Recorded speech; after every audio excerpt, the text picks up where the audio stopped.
What's going on, everybody? Today, I want to talk about your financial reactivity. What? Does that have anything to do with how you manage your money? I'm going to tell you it has absolutely everything to do with how you manage your money.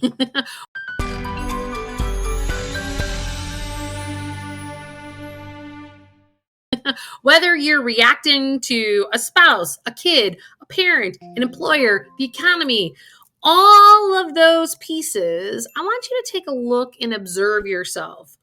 Whether it's in relationships at work, relationships in your personal life, relationships with your children, your family. How do you react when somebody brings something to you from a financial perspective? Are you short to the trigger? Are you like snapping back? Are you holding a state of grace? Are you observing, going, that's interesting? Where is your response system? Is it super reactive? Is it super calm? Or is it somewhere in between? Why does this matter?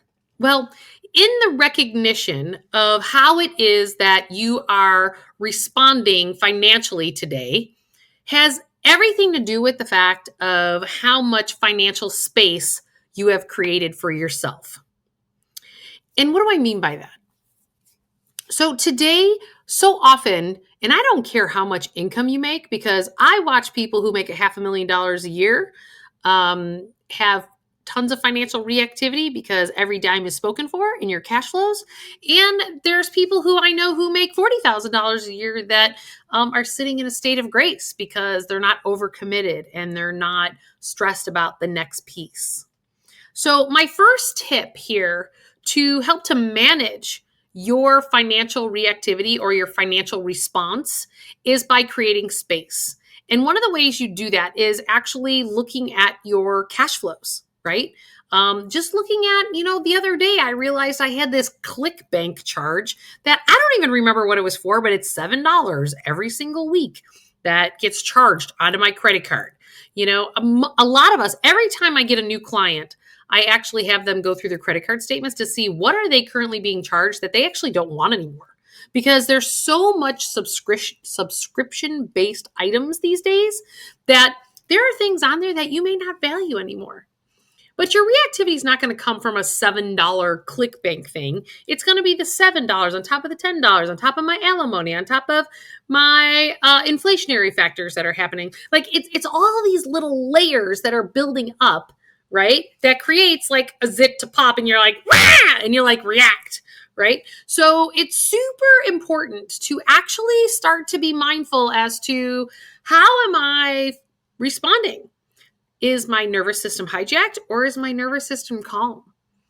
And this is where it really comes into play of really digging down deep in terms of how do you create more of that emotional space so you are in a state of response as opposed to a state of reactivity. Like if you're reacting to a lot of the news or you're reacting to your employer not giving you what you want, those are just tell signs that something is not in alignment with your authentic self. So something that is going on is not true for you. So you and only you can actually take a look and take a step back and look at what is that? It's going to be different for me than it is for you, as for your brother, your sister, your parents, your kids, your coworkers. It's going to be different. And what I want to stress to you, that whatever that is, it's not wrong. Not 1 ounce of it is wrong. You are getting shown what needs to shift in your life when you're in a place of financial reactivity, because that reactivity does not decrease until you proactively change something. So I'm going to challenge you today to actually do the exercise and watch yourself how you're responding when anything financial comes up. It could be the economy, it could be what Congress is doing or the government's doing or NATO's doing or your employer's doing or not doing, right? Or your spouse is doing or not doing, or your kids are doing or not doing. If you have a short trigger and you're triggering and you're snapping and you're responding or you're yelling or you're complaining or you're going to deep depression, all of those are signs that something actually needs to shift inside of you as opposed to those things outside of you shifting. I know that sounds a little bit strange because it's easy to say, hey, you have to shift something. I had a mentor that always said, if you're pointing the finger at something else that needs to shift, there's 3 other fingers pointing back at you. And that couldn't be farther from the truth. So if you are triggered, if you are financially reacting in that trigger, just step back. And I want you to ask yourself, what needs to shift within me? Just the activity of asking the question. And you're probably not going to get the answer right away, but it's about continuing to ask, going, why is this triggering me? What needs to shift within me? If you have the consciousness to actually just ask yourself that question, or what's not in alignment with me that I am triggering like this? And then when you're shown, or you get this intuitive hit, or you become alert to what it actually is, then I encourage you to take that next step in shifting that for your life.